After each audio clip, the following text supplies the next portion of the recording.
بسم الله الرحمن الرحیم. اللهم عجل فی فرج مولانا صاحب العصر و الزمان و السلام علیک یا بقیت الله فی ارضه. عرض سلام و قبولی اطاعت خدمت شما عزیزان و بزرگواران. ما طبق قولی که قبلا خدمت شما دادیم بحث اصول عقاید رو شروع میکنیم، تدریس مباحث اصول عقاید، بحث بسیار مهمی که متاسفانه جامعه ما و مردم مذهبی ما تنش تو این بحث میلنگند و ما این مقدار باید این بحث رو برای عزیزان باز بکنیم. بحث اصول عقاید رو ما در دو قسمت پیش میگیریم، عمومی و تخصصی.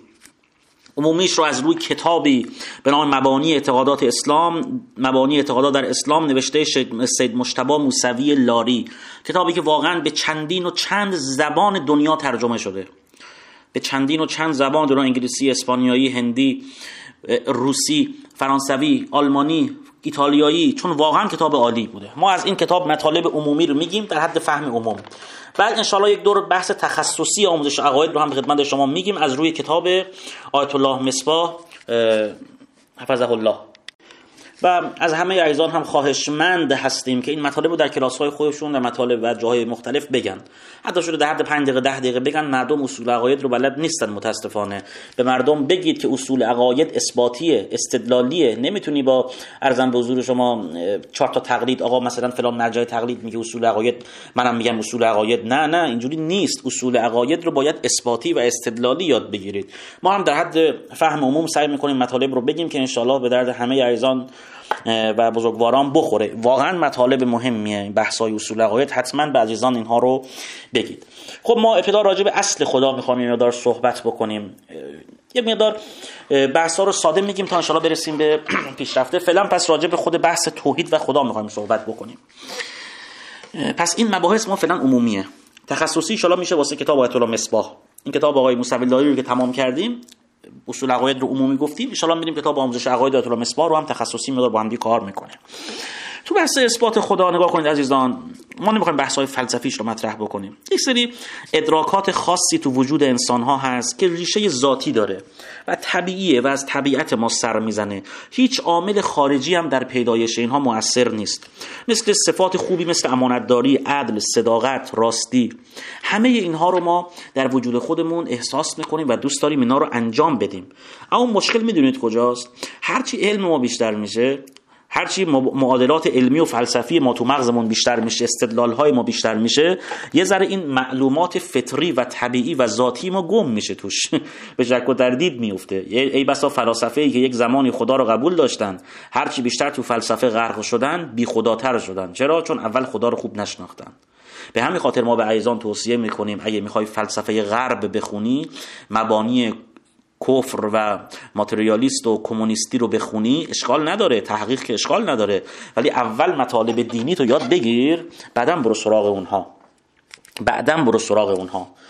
پس این گرایش فطری به سمت خدا تو وجود همه هست. اگر علم واقعا علم باشه ما رو بیشتر به سمت خدا سوق میده. یکی از چیزهایی که میتونیم بفهمیم علم ما الهی بود یا نبود، علمی که یاد گرفتیم، هر علمی یا علم حقوق، پزشکی، مهندسی، مهم اون نیت است، به چه نیتی خوندی منظورمه. اگر این علم به نیت الهی خوندیم، یکی از نشانه‌هاش اینه که ما رو به خدا بیشتر نزدیک میکنه. حاج آقای قرائتی میگه من از علامه طباطبایی سوال کردم، اوایل که جوون بودم تو نماز گریه میکردم، الان که علمم بیشتر شده این گریه ها قطع شده. علامه طباطبایی گفت چون این علمت برای خدا نبوده. ببینید این چون خدا قرائتی تعریف کرد ندارم. ببینید چطوره ما گاهی ادعا میکنیم علممون زیاد شده. علم هر کس بیشتر بشه تواضعش بیشتر نسبت به خدا بیشتر میشه. صراحت آیه قرآنه که انما حرف حصره، یعنی فقط کسانی از خدا میترسند که عالم باشند. عالم دین و آیت الله منظورم نیست، عالم به خدا، اصل خدا. هرچی به خدا شناختت بیشتر باشه تواضعت به خدا بیشتر میشه. عزیز من، ما متاسفانه شناخت اندکی از خدا داریم، به همین خاطر سر نماز حواسمون به این طرف اون طرفه.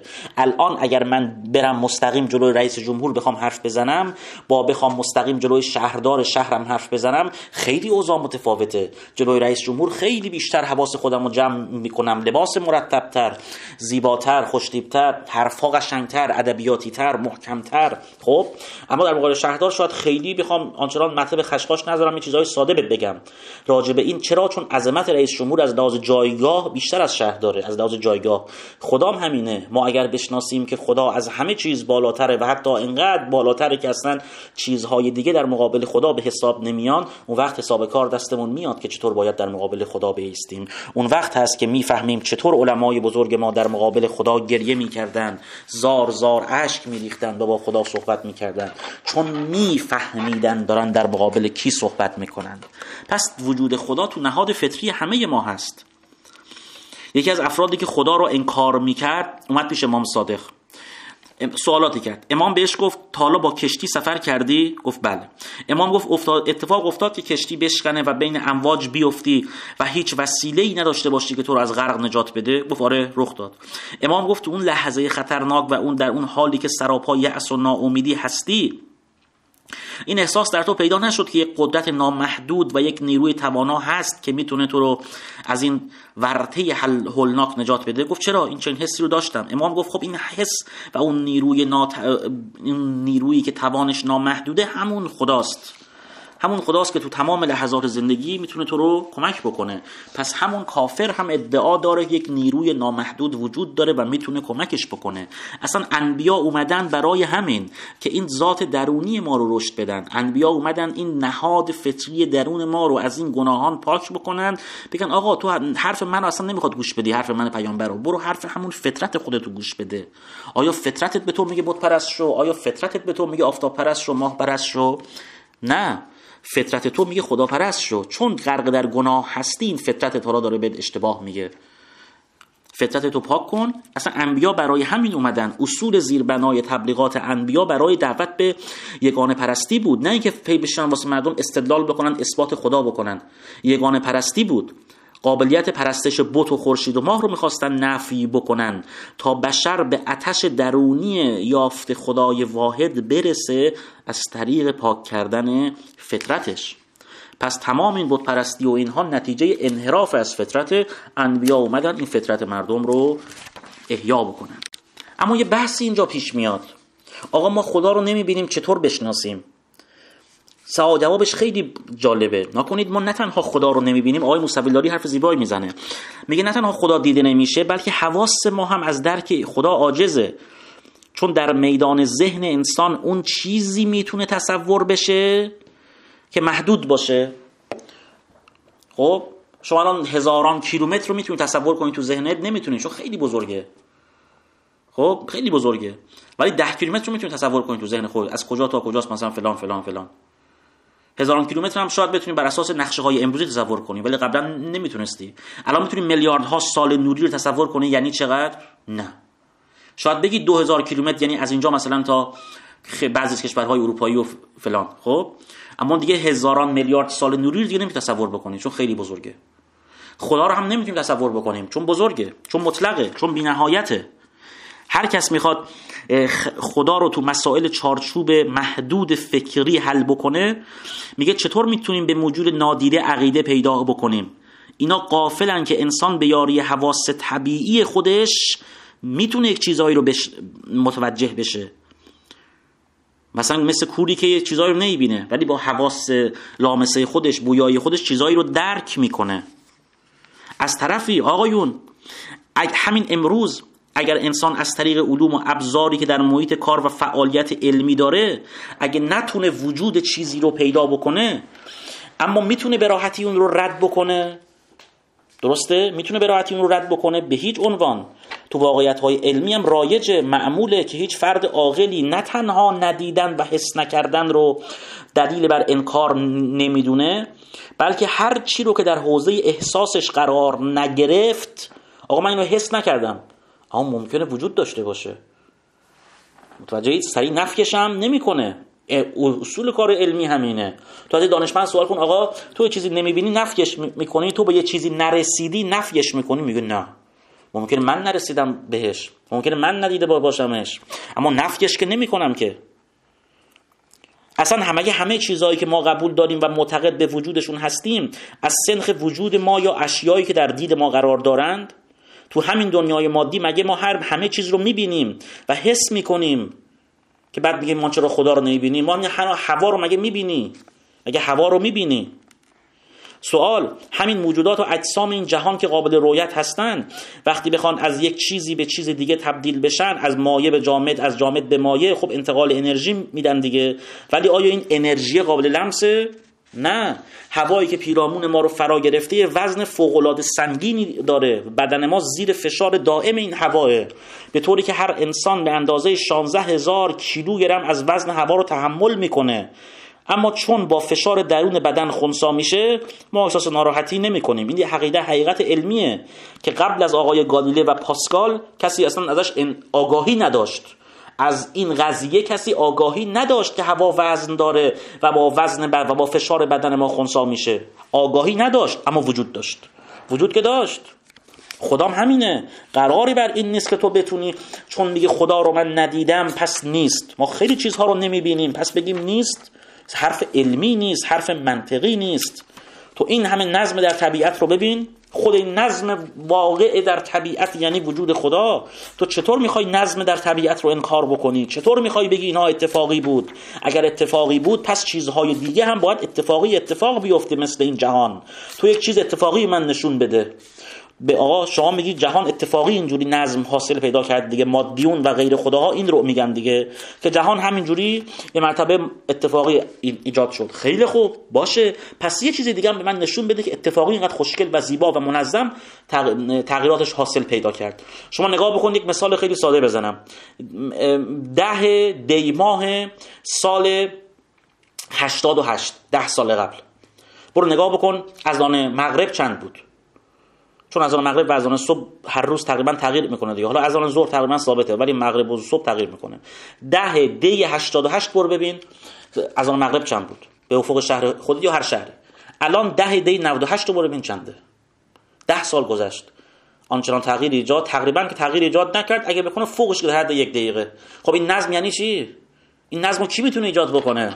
شما میگید جهان بر اساس یک انفجار بزرگ، به قول خودشون بیگ بنگ، و انفجار بزرگ ایجاد شد. خیلی خوب، یه چیز دیگه هم شبیه این جهان به من نشون بده که اتفاقی رخ داد و اینقدر منظمه.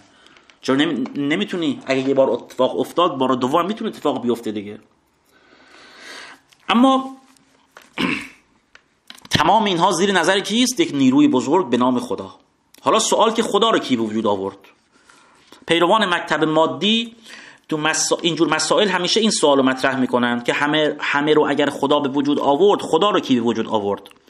من جمله بعضی اینا رو بخونم. آقای برتراند راسل، نویسنده معروف که با علامه طباطبایی هم دیدار داشت، توی از سخنرانی‌های خودش میگه روزی در سن 18 سالگی موقعی که شرح حال استوارت میل، یکی از دانشمندان مادیه، را که به قلم خودش نوشته بود می‌خواندم، این جمله نظرم را جلب کرد که استوارت میگوید پدرم آن وقت به این سوال من که چه کسی مرا به وجود آورد پاسخی نداد. بعد این پرسش رو مطرح کرد، چه کسی خدا را به وجود آورد؟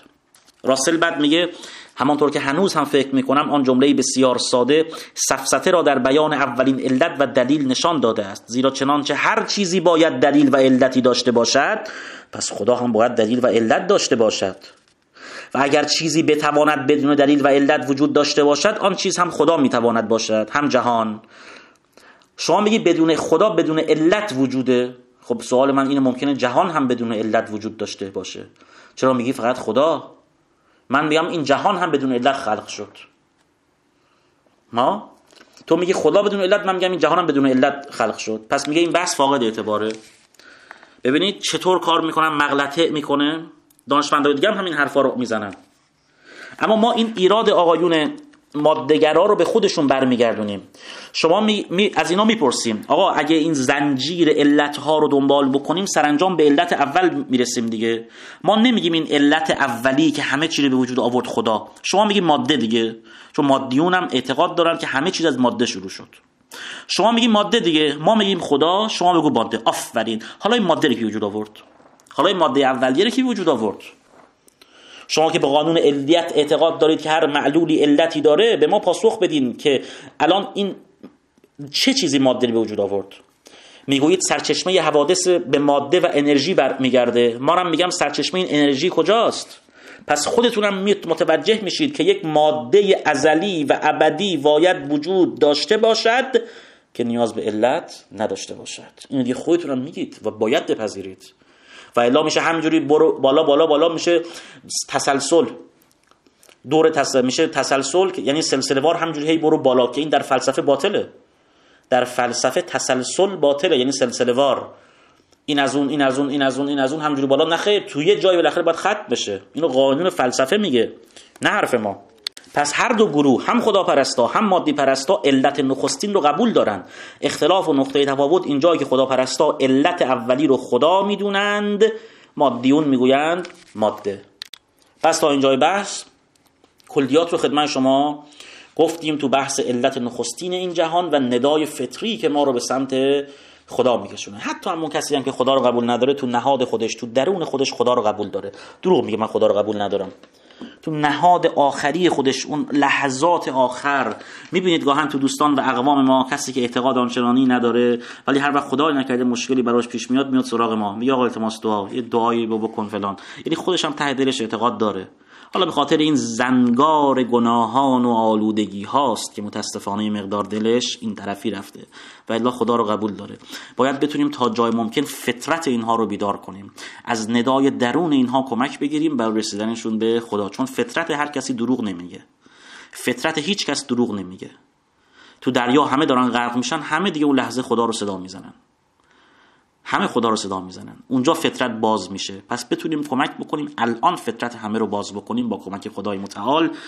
این بحثا انشالله ادامه خواهد داشت. سعی میکنیم 2 بار در هفته این بحثا رو ما ادامه دار بکنیم. و السلام علیکم و رحمت الله و برکاته.